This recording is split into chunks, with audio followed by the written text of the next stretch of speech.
Hello everyone, today I'm going to show you exactly how to download the official Windows 11 ISO file directly from Microsoft's website. Step by step, super easy. Before we begin, just a quick reminder, downloading Windows 11 from unofficial sources can be risky. We're going straight to the source. Microsoft's own website so you can install it safely on your PC or in a virtual machine. Alright, let's jump right in. Open your web browser. Any browser will work, but I will be using Edge for this tutorial. In the address bar, type download Windows 11 inches and hit enter. Now you will see Microsoft's official download page for Windows 11. Scroll down a bit until you find the section that says Download Windows 11 Disk Image ISO. Here you will see a drop-down that says Select Download. Click on it and choose Windows 11 Multi-Edition ISO.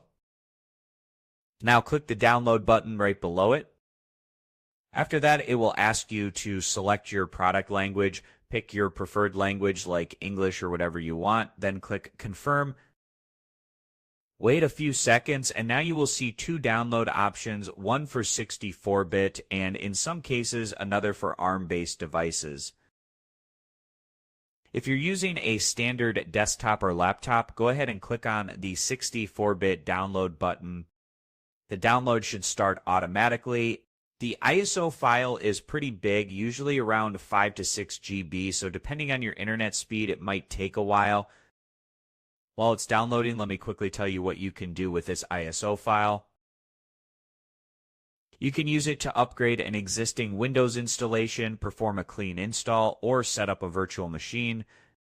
To create a bootable USB using this ISO, you can use tools like Rufus or Microsoft's own media creation tool. Just make sure your USB stick has at least 8 GB of space. And that's it. You have officially downloaded Windows 11 directly from Microsoft. If you found this video helpful, don't forget to give it a thumbs up and subscribe for more tech tutorials like this one. Got questions? Drop them down in the comments. I always try to reply as soon as I can. Thanks for watching, and I will see you in the next video.